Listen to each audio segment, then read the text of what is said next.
Welcome the anointed ones. When a system built on secrets pauses, rechecks its math, and quietly adds another seal to the file, it's not curiosity, it's caution. Most people think investigations start when something goes wrong.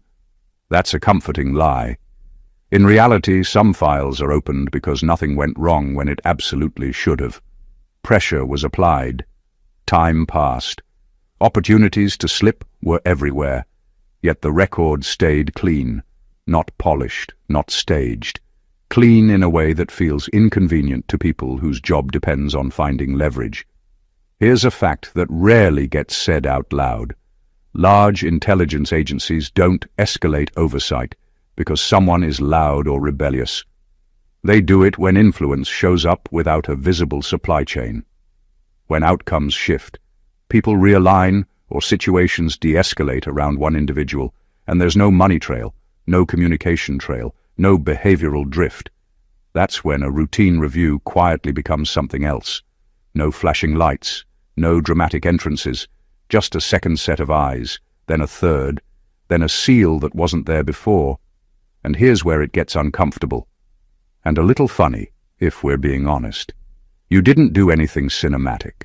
No shadow meetings, no burner phones, no mysterious late-night disappearances. You lived your life, handled your business, stayed within the lines, and somehow still made an impact that couldn't be explained by normal cause and effect. Imagine running every diagnostic and discovering the problem isn't the system. It's that the system can't find a flaw. That's not a relief. That's a headache with paperwork. So when page 3 carries a mark that doesn't belong to ordinary stories, it isn't about paranoia or ego. It's about a quiet acknowledgement. This subject doesn't move the way others do. They don't bend under stress, they don't trade values for comfort, and they don't leave the kind of mess investigators are trained to clean up. That's not exciting. That's inconvenient. And in worlds built on control, inconvenience gets documented very carefully. Stay with me, because what they found, or didn't find, changes everything that comes next. Number 1. Your file wasn't opened to find dirt, it was opened to understand why nothing stuck. Most investigations begin with an assumption. Somewhere in the pressure, you slipped. People usually do. Time exposes shortcuts, stress reveals habits, and opportunity leaves fingerprints. So when a file is reopened, it's rarely about suspicion at first, it's about expectation. The expectation that if they look long enough, something will finally show up. A bad decision, a quiet compromise, a moment where survival mattered more than principle. That's what they went looking for. Instead, they found a pattern that didn't match the environment you were placed in. You were under pressure long enough for cracks to form, yet none did. That's unsettling because systems rely on averages. They rely on predictable reactions to stress. Most people bend, some break, others trade pieces of themselves just to make the heat stop. You didn't. Not loudly, not secretly, not over time.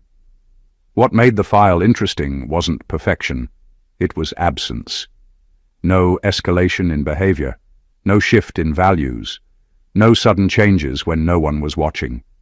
You reacted the same way in private as you did in public. That consistency is rare because it requires internal rules that don't depend on reward or punishment. You didn't behave well because someone might notice. You behaved the same because that's how you operate. They expected residue. Stress usually leaves residue. People vent in the wrong places, trust the wrong person, cut corners when fatigue sets in. You stayed steady. Not passive, not frozen, steady. That tells them something deeper than innocence. It tells them your decisions aren't situational, they're structural. So the file wasn't opened to accuse you, it was reopened to study you. To understand how someone can move through prolonged pressure without becoming sloppy, resentful, or reactive. Clean didn't mean untouched, it meant uncorrupted, and that difference matters.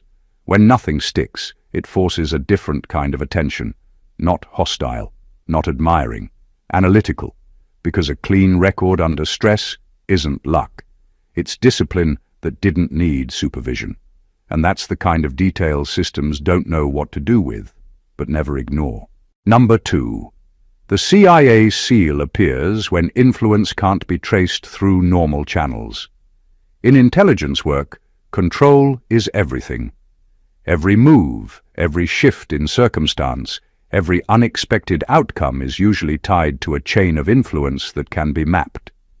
Money, communication, pressure, manipulation, they leave traces. That's how systems predict behavior, anticipate risk, and neutralize threats. But when outcomes shift around one person and no traceable force exists, the anomaly itself becomes the focus. That's when a seal appears.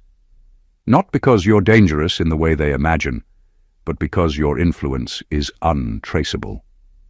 The CIA seal on page 3 isn't a warning of criminality, it's a flag of unpredictability. It's their way of saying, this subject operates outside the expected flow. People and situations bend around you without the usual levers being applied. Decisions change, conflicts de-escalate, conversations shift, and people respond differently. But there's no apparent trigger, no email, no instruction, no hidden agenda. That kind of influence is a nightmare for anyone whose job depends on control, because it doesn't follow the rules. This seal signals that you affect outcomes without creating a footprint. It's like seeing a chessboard reset itself after every move. You are moving pieces without leaving fingerprints, changing patterns without leaving traces, and somehow the environment adapts quietly to your presence. That's why intelligence agencies take notice. It's subtle, almost invisible, but profoundly disruptive to systems designed to map cause and effect. The unsettling truth is that influence like this can't be trained or faked. It can't be bought or coerced. Either it exists naturally or it doesn't. It comes from a combination of clarity, consistency, and presence that forces alignment without direction. That's what makes it stand out. So when the CIA seal appears in your file, it isn't about punishment. It's about recognition that here is a variable they can't control, a presence that bends the environment without conventional tools. And for the observers, that's far more disorienting than anything they could manufacture, because it proves that not everything can be predicted, manipulated, or owned. Number 3, clean doesn't mean passive, it means incorruptible under prolonged stress. People love to confuse calm with weakness. They assume if someone isn't loud, reactive, or constantly proving something, then nothing is happening inside them. But that misunderstanding disappears the moment real pressure shows up. Long pressure, the kind that doesn't scream, but waits. The kind that stretches over years, not days. That's when the difference becomes obvious. Being clean in that environment doesn't mean you avoided conflict or stayed on the sidelines. It means you were exposed to enough stress to justify bad choices and still didn't make them. You had reasons. You had excuses that would have made sense to anyone watching from the outside. Fatigue alone gives most people permission to cut corners. You didn't take it. Prolonged stress usually reshapes people. It hardens them, cheapens their values, or slowly teaches them to trade integrity for relief. That's the quiet corruption no one talks about. Not dramatic betrayal, just small, repeated compromises that feel practical at the time. You resisted that erosion, not once, but over and over again. That's what incorruptible actually looks like. You didn't become reckless to feel powerful, and you didn't become compliant to feel safe. You stayed operational, clear, measured. You learned how to function without bleeding your principles all over the place. That's not passivity, that's control. What makes this uncomfortable for observers is that your restraint wasn't fear-based. You weren't frozen, you weren't avoiding risk. You simply refused to let stress decide who you would become. That's rare because stress is persuasive. It tells people they deserve an exception. You didn't listen. So when they call the file clean, they aren't saying you were untouched. They're acknowledging that despite sustained pressure, you didn't absorb the corruption around you. You didn't mirror it. You didn't internalize it. You didn't let it rewrite your internal rules. That kind of cleanliness isn't innocence. It's strength that doesn't announce itself. It's discipline that doesn't need witnesses. And under prolonged stress, that's not accidental. It's a choice made repeatedly, quietly, and without applause. Number 4. Surveillance escalates when character stays consistent across environments. Most people think being watched is about fear, paranoia, or mistakes. In reality, surveillance intensifies when someone behaves exactly the same, no matter where they are or who's around. Systems built to monitor human behavior depend on variability. They expect people to crack, bend, or adapt when the context changes. Offices, homes, public spaces, private rooms, behavior should shift under observation. It almost always does, but when it doesn't, that's when the alarms go off. Consistency under observation is quietly terrifying to anyone trying to map or predict outcomes. You don't need to be flashy, loud, or aggressive. You just need to operate with the same internal code whether someone is taking notes in the corner or not. That's what makes people untraceable, unexploitable, and frustratingly hard to categorize. The minute someone notices that your reactions don't vary, even under different pressures or audiences, the file gets more attention. Not because you're guilty, but because consistency challenges everything they think they know about influence and control. It's not about perfection, it's about predictability, or rather, the lack of it. Most systems rely on patterns that can be bent through stress, incentives, or intimidation. When a person remains steady, those patterns break. Their models fail. And the system's first response isn't to congratulate you, it's to investigate. They want to understand how someone could remain untouchable, how outcomes bend around a human presence without leaving traces or cracks. Consistency under pressure isn't taught. It's earned, often painfully, through choices that test principle against convenience. People who operate this way don't need approval, they don't chase validation, and they don't fracture for comfort. That rare alignment of values and action is invisible on a resume but glaring on a surveillance report. The more someone observes, and the less variance they find, the more scrutiny the person attracts. Because in worlds built on human error, anyone who behaves identically across environments isn't just unusual, they're a variable the system cannot predict, manipulate, or dismiss.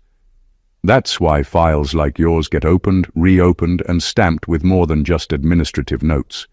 It's a system's way of documenting someone it can't explain. Number 5. They weren't looking for crimes. They were mapping thresholds. Most of the time, files aren't opened because someone is suspected of wrongdoing. Agencies like the FBI or CIA are trained to study patterns, behaviors, and responses long before anything illegal happens. They're looking for boundaries, how far a person will go before bending, breaking, or compromising themselves. They want to know what pressure looks like on you, how long it takes to crack, what situations make you flinch, and where your patience or principles fail. It's not judgment, it's measurement. They expect small fractures to appear under stress, like tiny cracks in a supposedly strong structure. Everyone has them. Everyone reaches a limit eventually. That's how they predict reactions and control outcomes. But you didn't.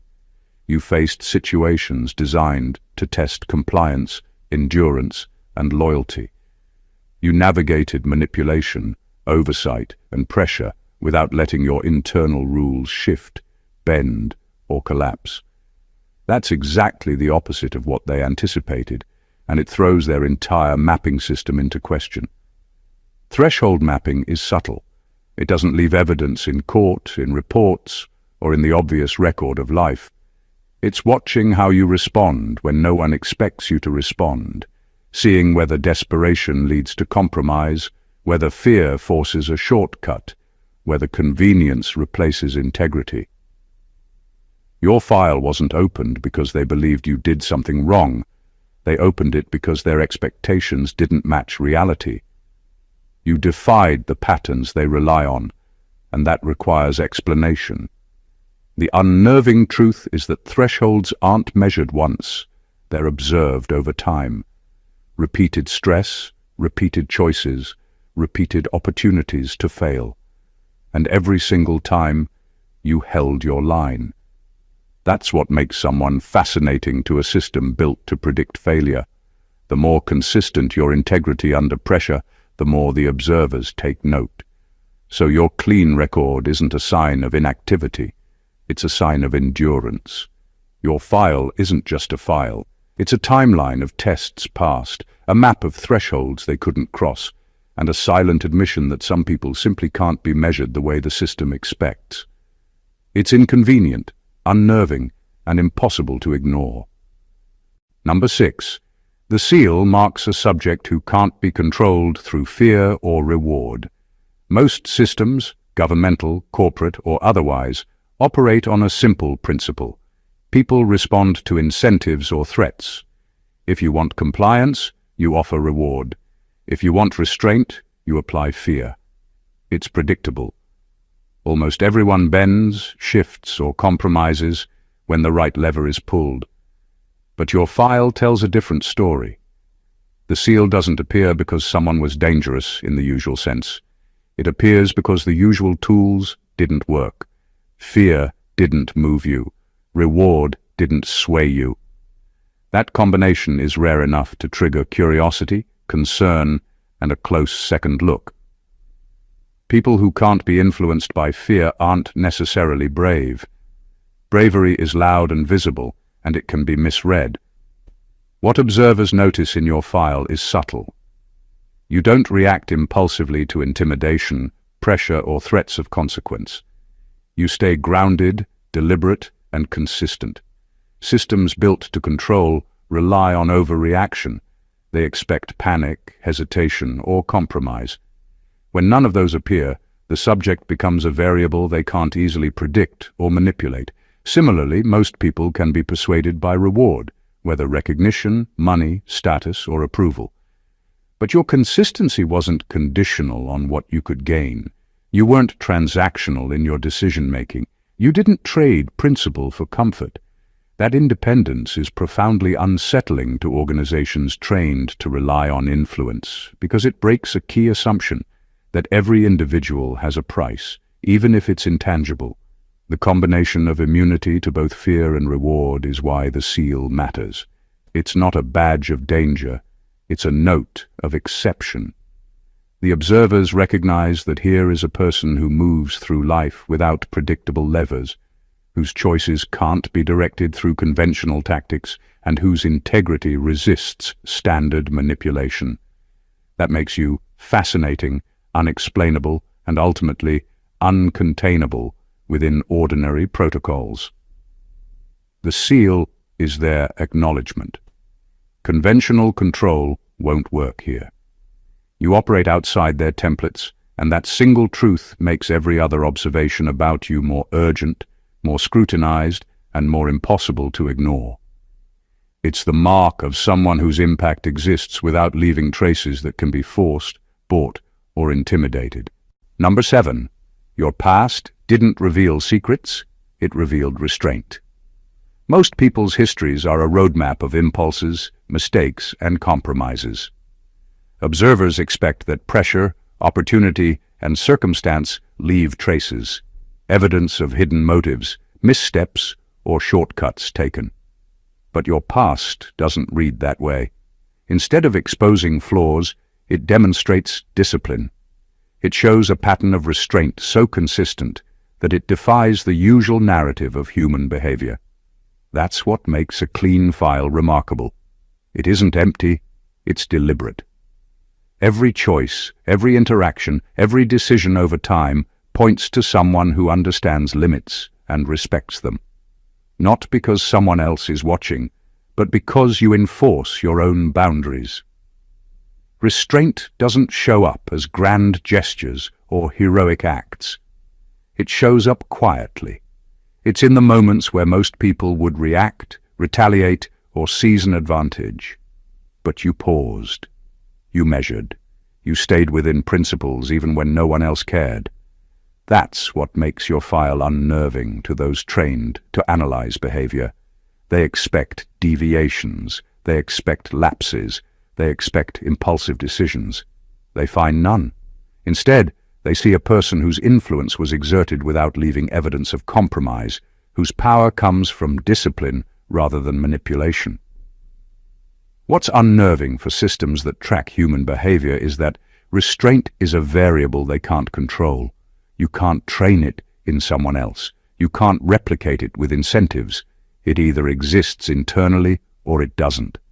And because you consistently operated from that place, every observer is forced to acknowledge that influence and impact can exist without conventional traces, without shortcuts, without leverage, and without bending ethical lines.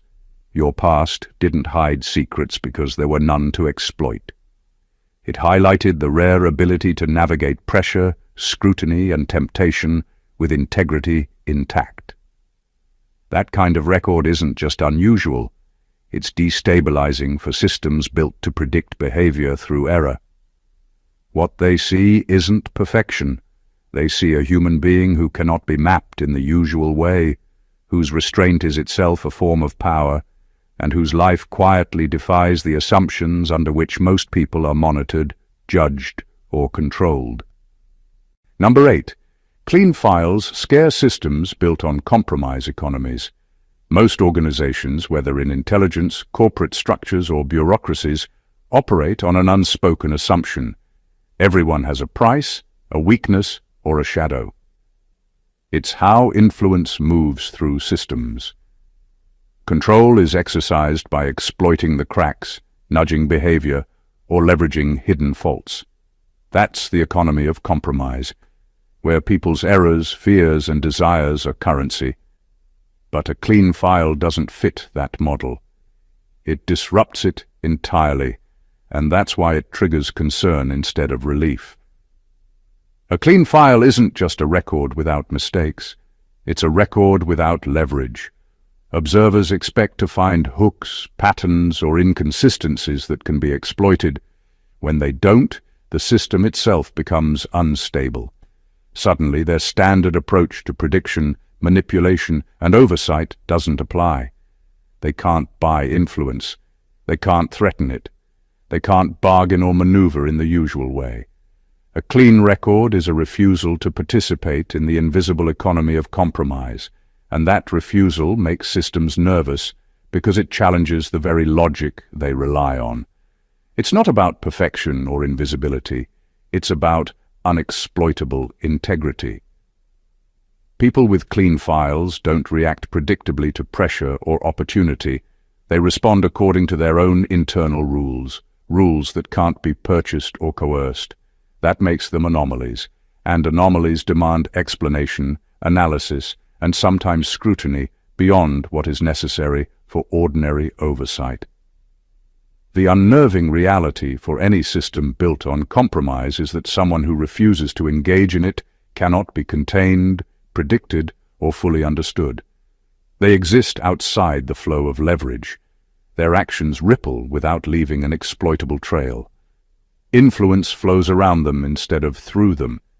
That creates uncertainty, and uncertainty is uncomfortable in any environment designed for control. A clean file, then, isn't a quiet achievement. It's a disruption. It's proof that integrity, discipline, and consistency can exist in ways the system cannot measure or control. And that makes you both invisible in one sense and impossible to ignore in another, because your existence quietly undermines assumptions that most institutions depend on to function. Number 9. They found no alliances because you weren't moved by group approval. Most people operate within invisible networks, consciously or unconsciously seeking validation from peers, superiors, or crowds. Alliances form, loyalties shift, and decisions are often influenced by how others perceive us. That's predictable. That's manageable. That's how systems anticipate behavior. But your file shows something different. There were no patterns of dependency, no clusters of influence, no traceable alignment with groups or factions. You didn't need approval, and that's what makes you stand out and quietly unsettle those watching. Not needing validation doesn't mean isolation or arrogance. It means independence. It means that while everyone else is negotiating for approval, you make decisions according to internal rules, values, and priorities. Your choices aren't shaped by applause, fear of judgment, or the push and pull of social dynamics. That independence is inherently disruptive to systems that rely on predictability, because people who are tethered to networks are easier to manipulate, anticipate, and categorize. You weren't tethered. You were a variable outside the norm. Because you didn't seek alliances, there were no manipulable connections. There were no links that could be leveraged, no hidden leverage points waiting to be exploited. That's unnerving to anyone analyzing behavior, because it removes the conventional levers of influence. They couldn't pressure you through peers, reward you through status, or isolate you through exclusion. There was no social equation to solve. You moved through environments in a way that left no predictable pattern for observers to exploit. The absence of alliances also signals strength in restraint. You didn't need to curry favor or position yourself strategically within groups to survive or succeed. Your trajectory was defined by clarity of purpose, self-reliance, and unshakable principles. That makes you harder to measure, harder to predict, and ultimately, harder to control. In a world that assumes human behavior is relational, that decisions are social, your independence becomes a form of invisible influence. It doesn't scream for attention, but it ripples through systems quietly, leaving observers both intrigued and unsettled. Your file doesn't just record activity, it documents the rare ability to operate untethered, unaffected, and strategically unaligned. Number 10. Page 3 mattered because page 1 and 2 were too ordinary. When files are reviewed, the first pages usually tell a simple story. They cover background, basic history, education, work, relationships, everything predictable, understandable, explainable. Most people are measured by what appears there: patterns of behavior, small mistakes, opportunities for leverage. In your case, pages 1 and 2 were exactly that. Ordinary. Nothing to raise alarms, nothing to provoke interest beyond routine documentation. That should have ended the story, but it didn't. Page 3 changes everything, because it carries the anomaly, the part of the record that defies expectation.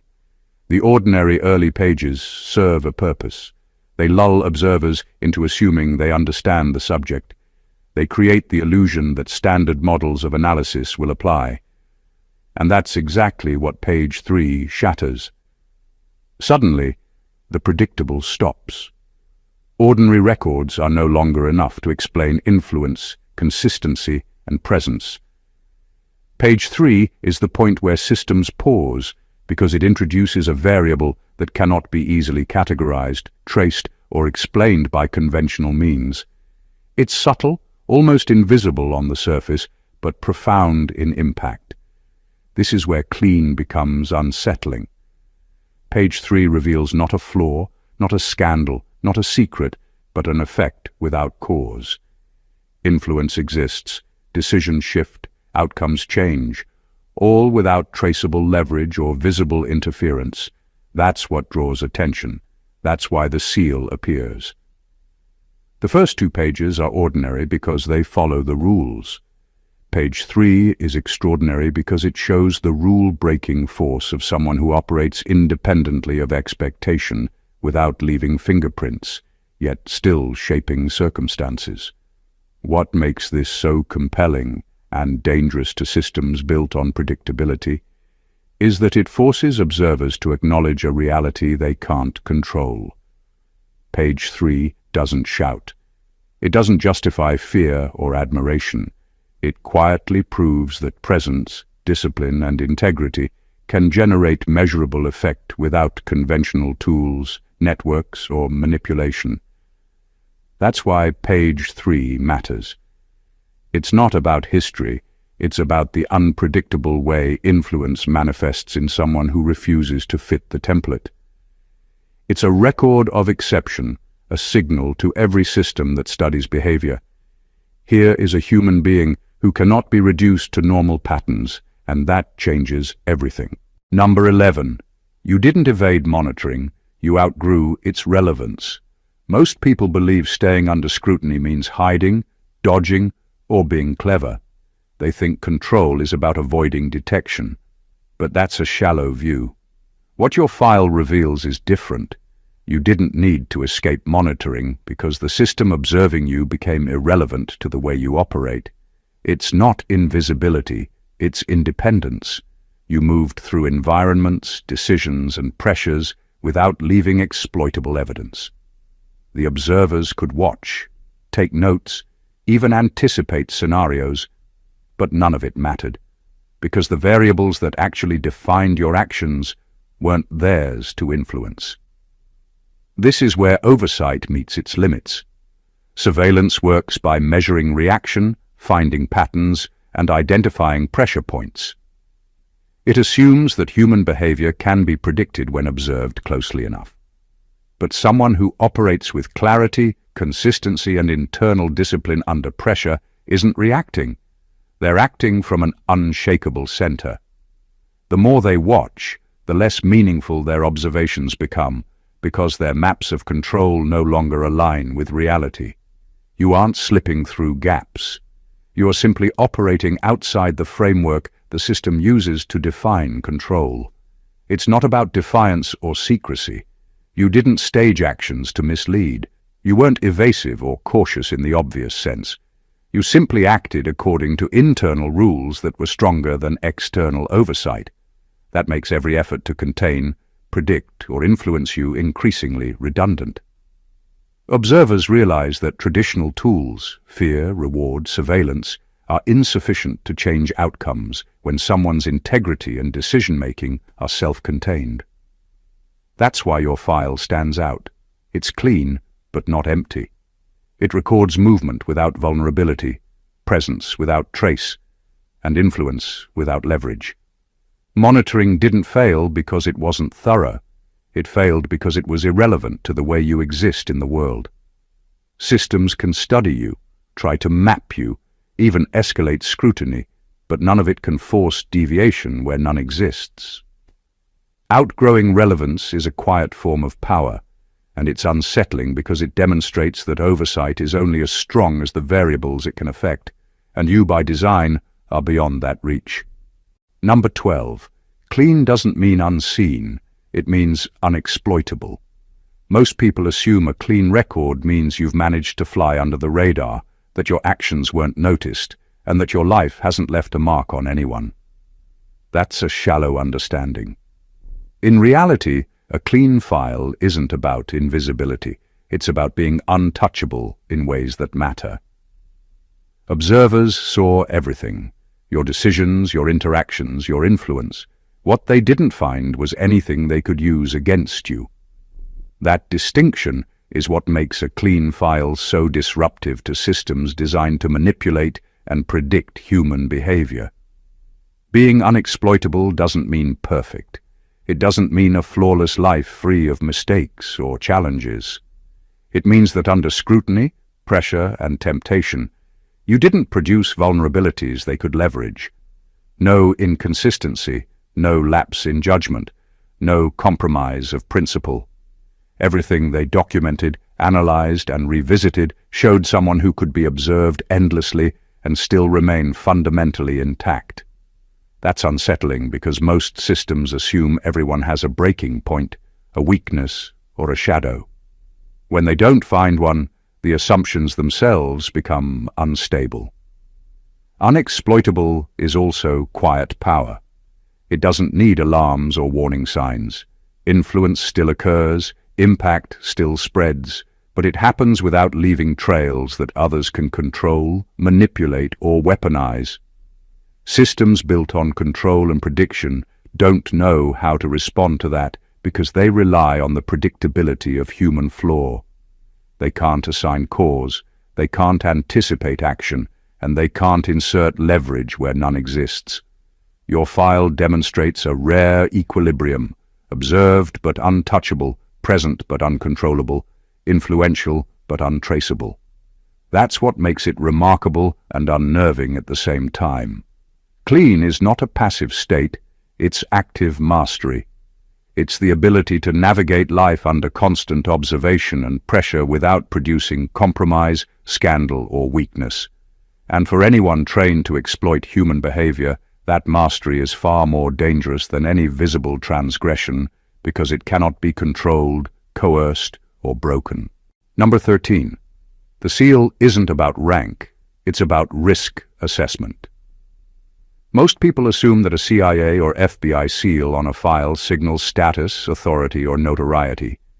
That's the surface-level interpretation, and it misses the real reason the seal exists.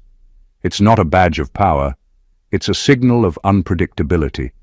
It marks someone whose actions can't be reliably predicted, steered, or influenced, and that makes them a variable that needs constant assessment. Rank can be earned, titles can be assigned, but risk is measured, calculated, and monitored. That's what the seal represents. A subject who defies conventional modeling and forces observers to pause. Risk assessment in this context isn't about criminality. It's about control. Agencies rely on assumptions that human behavior can be guided through pressure, reward, networks, or fear. Most people can be nudged, manipulated, or pushed toward an outcome that suits someone else's design. When a person refuses to bend, when influence leaves no trace and outcomes shift without visible cause, that triggers scrutiny. The seal is the system's way of saying, this individual cannot be ignored, cannot be contained, and must be monitored differently. It's unsettling because the seal highlights a kind of power that isn't obvious. It doesn't come from connections, coercion, or aggression. It comes from integrity, consistency, and untraceable influence. Every choice you make under observation leaves no exploitable mark, yet circumstances align with your presence. That's a risk to anyone whose job relies on predicting patterns, because the existence of someone who operates outside those patterns exposes the limitations of the entire system. The seal also communicates a kind of respect disguised as caution. It acknowledges that the subject is operating at a level beyond ordinary leverage. They are a human variable that must be observed continuously, not because they are dangerous in a conventional sense, but because their consistency, discipline, and autonomy make them fundamentally unmanageable. Ultimately, the seal isn't about what you have done. It's about what you represent. A person who can't be broken, coerced, or controlled. And for systems built on predictability, that's the kind of risk that demands attention, documentation, and silent acknowledgement, page after page, file after file. Number 14. When oversight closes your file quietly, it's because you passed without knowing the test existed. Most people assume that files are closed because the story is over, because the subject has been judged, categorized, or cleared in the usual way. That's rarely the case. In reality, a file closes quietly when scrutiny realizes it has nothing left to extract. Observers expected reactions, failures, compromises, moments of weakness, but they didn't find any. That's why the closure is quiet. No fanfare, no explanation, no celebration. It's a system acknowledging a fact that doesn't fit the narrative it was trained to expect. You succeeded under observation without ever bending, breaking, or betraying your principles. Passing a test you didn't even know existed is the ultimate form of untraceable influence. While others might struggle to perform under scrutiny because they feel pressure, fear, or the need to impress, you navigated the same conditions naturally. You weren't calculating, defensive, or performative. You were simply operating according to your internal code.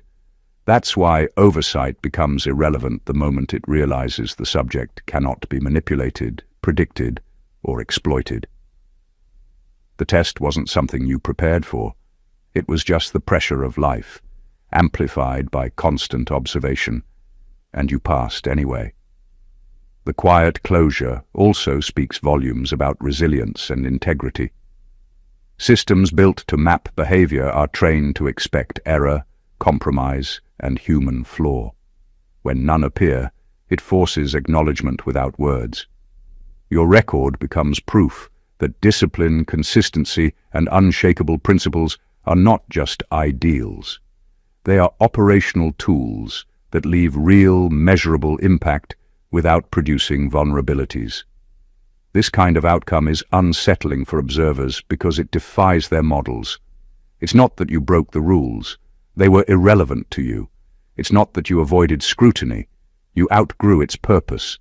The system records you as an anomaly, someone who operated above and beyond expectations, someone whose life under observation is a case study in unexploitable mastery.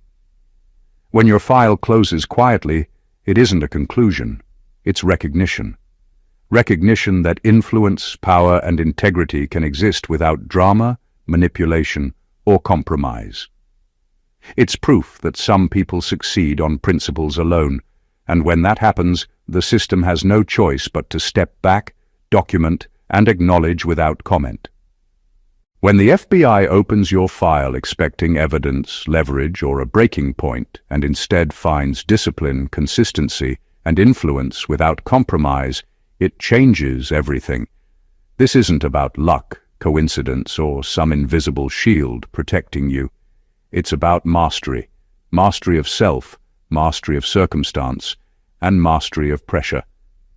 Every page of that file tells a story, not of crime or scandal, but of unshakable principles, quiet restraint and influence that moves without leaving footprints.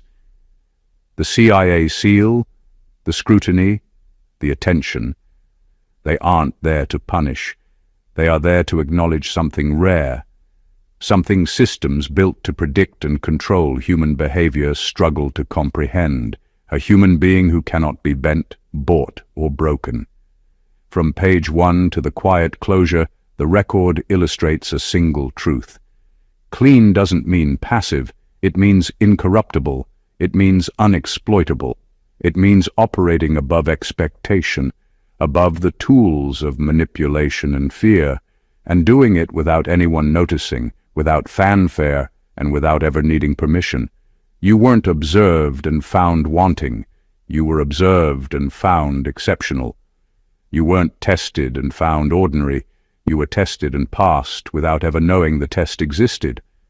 That's the level of power, influence, and clarity that makes systems pause, rethink, and document carefully, because it proves that real authority doesn't shout, it doesn't manipulate, and it doesn't leave weakness behind. This is more than a file. It's a statement to anyone who believes influence must follow rules, control must leave marks, and power is measured by visibility. You exist as proof that integrity, consistency, and quiet mastery are forces that change outcomes without needing recognition. You are a living exception, a variable that cannot be controlled, and a reality that systems must respect, even if silently. If this resonates with you, if it hits deeper than anything you've seen before, make sure you don't just watch and move on. Hit that subscribe button, like this video, comment below with your thoughts, and share it with someone who needs to see this. This knowledge deserves to travel, and the more people understand it, the more they realize that real power isn't seen. It's earned, demonstrated, and quietly unshakable. Don't just watch. Be part of this movement. God bless you.